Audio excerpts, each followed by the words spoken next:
São Paulo ganha reforço de peso para o jogo de amanhã contra o Atlético Paranaense. Vamos comentar aí sobre isso. Por outro lado, também tem dois desfalques aí. Tem notícia nada boa para a gente comentar sobre o Arboleda. Tem a diretoria do São Paulo aí batendo o martelo sobre o Zubeldia pro ano que vem e várias outras notícias do São Paulo. Certo, rapaziada? Bom, vamos embora para mais um vídeo e já quero começar falando sobre isso aqui que você não vai acreditar. Por essa aqui você não esperava. Palmeiras e São Paulo são os times com mais decisões favoráveis em consultas ao VAR no Campeonato Brasileiro, tá? O Palmeiras e o São Paulo estão empatados aí, né, cara? Com 10 decisões favoráveis aí em consultas ao VAR. Gabriel, o que é uma decisão favorável? Decisão favorável é o árbitro marcar um pênalti para o adversário, né? Aí ele vai no VAR, viu que não foi pênalti, né, e reverte a decisão, né, no caso seria dando um exemplo, né, seria reverter um pênalti que tinha sido marcado contra, ele reverte, seria uma decisão favorável, né, aí para o São Paulo. E vice-versa, né, às vezes tem um lance na área, pô, o juiz nem viu, o VAR chama pênalti, ele vai lá e marca uma decisão favorável para o São Paulo. Então o Palmeiras e São Paulo empatado aí com 10, né, 10 decisões favoráveis aí, mas isso aqui convenhamos que pelo menos pro lado do São Paulo, né, que é o principal aqui, não diz muita coisa, porque teve muito jogo que o São Paulo foi prejudicado nesse Campeonato Brasileiro, né, cara? O único jogo que eu me lembro que o São Paulo foi beneficiado foi aquele com o Bragantino em casa, que tava 1-0 pro São Paulo e teve um pênalti que pra mim foi bem claro do Luiz Gustavo no jogo do Bragantino, que o árbitro nem chamou, nem foi pro VAR, pra mim foi pênalti claro, né? E lá eu achei que o São Paulo foi beneficiado, mas meu irmão, pô, teve o jogo contra o Fluminense, né, que teve erro de direito, o jogo contra o Cruzeiro, aquele que a gente venceu com o time reserva, porra, teve só o Cruzeiro pra ter tido 2 jogadores expulsos naquele jogo. Né, cara? Pô, teve dois lances bizarros, né, do jogador do Cruzeiro em cima do William Gomes, que foi pra quebrar ele e o juiz nem falta deu. Teve outro também que não lembro se foi o Matheus Pereira, enfim. Teve 2 jogadores que eram pra ter sido expulsos, mas foi muito prejudicado pela arbitragem naquele jogo. Aí teve mais jogos, né, cara? Se for pegar uma lista aí, nossa, dá pra fazer uma lista bem grande aí de jogos que o São Paulo foi prejudicado. Né, sem falar o jogo contra o Inter, aquele impedimento do gol do Caleri, né? Quem até hoje não sabe se estava impedido não, né? Pelo menos nas imagens que disponibilizaram, estava claro que não estava impedido, né? Tava no mínimo mesmo ele ali e anular o gol. Pô, dá pra fazer uma lista aqui, né? Tô citando só os que eu tô lembrando de cabeça aqui, tá bom? Olha aí, rapaziada. O Wellington Rato iguala números de assistências de sua primeira temporada pelo São Paulo. Além de marcar o segundo gol contra o Bahia, o camisa 27 contribuiu também com uma assistência para o último gol. Olha só que interessante, rapaziada. Ele veio para o São Paulo ano passado, né? E ano passado ele deu 9 assistências na temporada, tá? Aí foi o maior assistente do São Paulo no ano. Só que tem uma observação. Ano passado ele deu 9 assistências em 64 jogos, tá? Temporada do ano passado. Esse ano ele também tem 9 assistências, né? Igualou o número do ano passado. Só que esse ano ele deu 9 assistências em 38 jogos, né? Ano passado ele deu 9 assistências em 64 e esse ano ele deu 9 assistências em 38 jogos, né, cara? Bem discrepante aí. Esse ano ele precisou de bem menos jogos, né, para poder aí dar essas 9 assistências, que foi, né, o melhor número dele aí de assistência pelo São Paulo, que foi no ano passado e que já foi igualado aí em 2024, né, cara? Ele que melhorou bastante depois que foi pro banco, né? Que foi entrando no segundo tempo aí, tá ajudando bastante, contribuindo muito depois que foi pro banco de reservas, tá bom? Vamos avançando agora e temos mais um convocado para a data FIFA, né? Que vai ser na próxima semana aí, ó.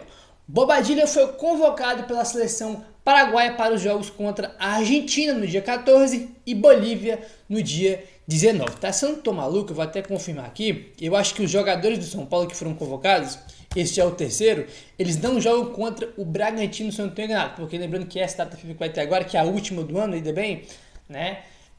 Não vão paralisar os jogos como paralisou, né, nas outras datas FIFA aí. Essa última não vai parar, né? E a gente teve já aí 3 convocados. O Ferrares foi convocado para a Venezuela, normal que ele é lá. O Jamal Lewis foi convocado para a Irlanda do Norte. E agora o Bobadilha foi convocado para a seleção do Paraguai, onde ele também, né, é titular. O Bobadilha tem alguns jogos que não joga, né? Até o último jogo contra o Bahia ele também estava disponível no jogo, mas também ele não entrou, tá bom? Olha só, como eu falei, né? Os jogos do Bobadilha na seleção do Paraguai vão ser no dia 14 e no dia 19, tá? No dia 19 ele joga contra a seleção da Bolívia. No dia 19. No dia 20, o São Paulo joga contra o Bragantino, né? No dia seguinte, então, ele não vai jogar, né? Os 3 que foram colocados não vão estar disponíveis, vão ser desfalques do São Paulo para o jogo contra o Bragantino, né? A gente enfrenta o Atlético amanhã e depois já é o jogo com o Bragantino, tá? Então, os 3 convocados não enfrentam o Red Bull, é desfalque aí no time do São Paulo, tá bom, rapaziada? Bom, vamos avançando agora e vamos falar aí sobre o Zubeldia, porque temos agora aí definição de vez, fritura, vai sair, que não vai, tá a informação do Éder Trasquini no UOL. Internamente, São Paulo já crava a permanência de Zubeldia para 2025. Fontes internas já tratam a continuidade do treinador argentino como uma certeza. A avaliação é que o tricolor está muito bem com o Zubeldia, tá? Aí o que acontece? Tem alguns pontos aqui que ele coloca. Pesa a favor do técnico a boa relação com a direção e a vaga muito bem encaminhada para a Libertadores, tá? Foi a informação do o Éder do UOL, não é o Éder Trasquini, que é setorista de São Paulo, ele trouxe informação aqui primeiro, de que né, todo mundo já crava, ele vai ficar martelo batido. Aí depois dessa informação, tivemos aí 2 entrevistas, tá? Aí, que foi a do Belmonte, né, cara, pro Globoesporte.com e também do Casares pro UOL, né, e os dois já literalmente cravando aí, né, e dando até uma maquiada na situação aí, dizendo que nunca pensou em sair, né, mas na hora de fritar o técnico, ninguém pensou em cravar que ele ia ficar não, né, como já fizeram com outros técnicos, aí, vamos lá, ó. Primeiro trechinho que eu peguei foi do Belmonte, entrevista ao Globoesporte.com, ele falou o seguinte, abre aspas: a gente viu muito essa conversa sobre Zubeldia sair ou Zubeldia não sair, mas aqui internamente nunca sequer conversamos sobre isso. Temos feito reuniões sistemáticas com ele, quase que uma vez por semana, discutindo o planejamento para a próxima temporada de 2025. Até porque não temos uma quantidade de recurso grande, então temos que trabalhar quem vai ficar, quem não vai, entender o que a gente precisa, quais posições. Tudo isso ele já tem feito. Eu não vejo nenhum movimento que possa tirar o Zubeldia daqui. Nunca cravamos porque tem... Essa aqui é interessante, ó. Nunca cravamos porque tem também o ponto de vista do técnico. Lá atrás ele teve uma proposta da seleção do Equador. Não sabemos o que vai acontecer. Às vezes ele pode ter uma proposta e querer ir embora. O que posso dizer é, estamos muito felizes com o trabalho. O resultado no Brasileirão é o melhor dos últimos anos. Fecha aspas para o Belmonte, né? Então, isso aqui é engraçado porque, né? Assim, eles falaram que nunca discutiram, né? Se o Zubeldia vai ser ou vai embora. Porém, estavam fritando o técnico depois das eliminações, né, cara? Fritar o técnico é ficar soltando informação para a imprensa toda hora, eles estão incomodados com alguma situação, né? Eles fizeram isso porque as informações que tinham depois das eliminações, quem deu as informações para a imprensa foi a diretoria, né? Foi lá, sei lá, o Casares, o Belmonte, foi a diretoria do São Paulo. Quem tá na direção ali, e todo dia, irmão, toda hora saindo informação de que eles estavam incomodados, aí estão incomodados com as não substituições contra o Galo, estão incomodados com a não utilização dos reforços, estão incomodados com não sei o que, toda hora saindo isso, foi uma atrás da outra, a gente com quem acompanhou, né, e lembra muito bem depois das eliminações, foi, irmão, era uma notícia dessa atrás da outra, aí, e depois das eliminações, cara, ninguém veio a público e cravou a permanência do Zubeldia. Aí ele disse que não cravou porque tá a questão do técnico. Lá atrás teve uma proposta do Equador, que não sei o que é a maior bobagem do mundo. Por exemplo, o Dorival, beleza que o Dorival conquistou a Copa do Brasil, é verdade, né? Evidentemente que ele tinha uma moral grande por causa disso, motivo óbvio, né? O cara foi campeão. Mas assim, quando a seleção brasileira veio atrás da CBF, veio atrás do Dorival, daí a gente já tinha desconfiança se ele queria, o próprio Casares tinha dado entrevista e falou que ele ficava no São Paulo, entendeu? Então, tinha o Brasil querendo, mas você cravou que ele fica. Aí o Zubeldia, não, mas talvez, né, quem sabe ele quer sair, porque já teve proposta do Equador, né, tipo assim, cara, se vocês querem ficar com o técnico, ele tem contrato, e vocês querem ficar com ele, tem que garantir o cara, ele é nosso técnico, tem contrato, a gente quer permanecer com ele, porque o trabalho é bom, e ponto, né, nossa, que se viu uma proposta, tipo assim, nada a ver, pra mim não fez sentido algum, né, esse ponto aí que ele fala sobre o porquê que não tinha, né, garantido aí. E outra, né, eles só estão garantindo aqui agora, eles estão falando que não garantiu porque pode ser que chegue uma proposta pra ele, mas é mentira, eles só estão garantindo agora porque o São Paulo está praticamente na Libertadores ano que vem, está muito bem encaminhado, né? Na pior hipótese, a pré, e ainda temos o Brasileirão para buscar uma vaga direta, e eles só estão agora garantindo o Zubeldia para o ano que vem por causa da Libertadores, óbvio, né? Aí o que acontece? Olha só, o Casares falou aí, né, no Globo Esporte, no UOL, perdão, na entrevista pro UOL, o Casares falou o seguinte, abre aspas: Não entendo desde onde e como essa história do Zubeldia sair ganhou tanta proporção. Em nenhum momento houve conversa sobre a sua saída internamente. Tenho constantes conversas com ele e já abordamos até sobre a próxima temporada.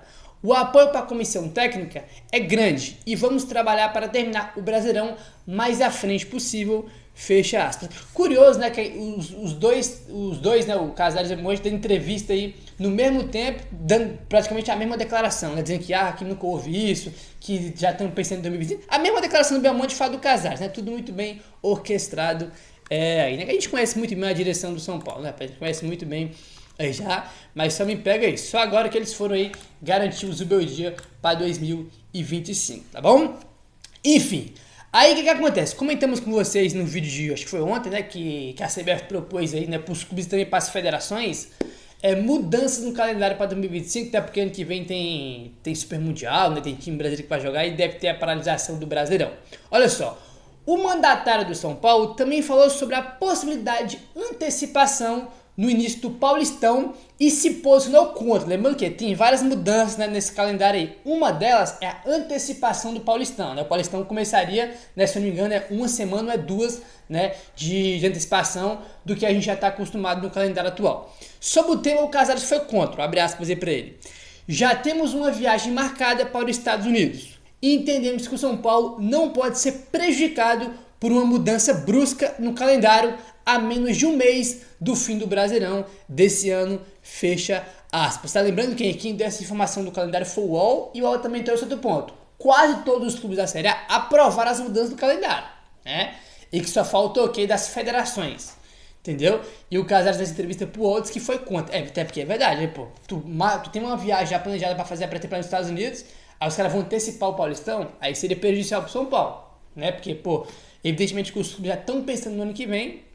E essa mudança aí do calendário, cara, acho que deviam ter definido isso antes, né? Porque o São Paulo, né? Porque tem a mudança do calendário, mas o São Paulo já planejou o ano que vem, já sabe quando vai viajar, quando vai voltar, né? Então tem um prejuízo aí pro São Paulo, né? Enfim, vamos ver se também se vai confirmar as mudanças no calendário e a antecipação do Paulistão, né? Por enquanto, a CBF propôs, não está definido, né? Batido o martelo não, mas os clubes aprovaram aí, como o UOL trouxe essa informação, a gente repercutiu no canal aqui, ó, né? Enfim, vamos aguardar aí, tá bom? Vamos avançando agora, e hoje foi o dia do São Paulo fazer seu último treino e encerrar a preparação para o jogo de amanhã contra o Atlético Paranaense. E temos uma notícia muito boa e outras nem tanto. Tá aí, ó. Mesmo debaixo de chuva, o São Paulo finalizou no campo, na manhã desta sexta-feira, a preparação para o jogo de sábado contra o Atlético Paranaense no Morumbi. Aí é a primeira novidade, a melhor de todas. A grande novidade na lista de relacionados será a presença de Alisson. Recuperado de uma cirurgia no tornozelo direito, o volante se lesionou na partida contra o Grêmio no dia 17 de julho e foi liberado para os treinos sem restrições ao lado do grupo no dia 29 de outubro.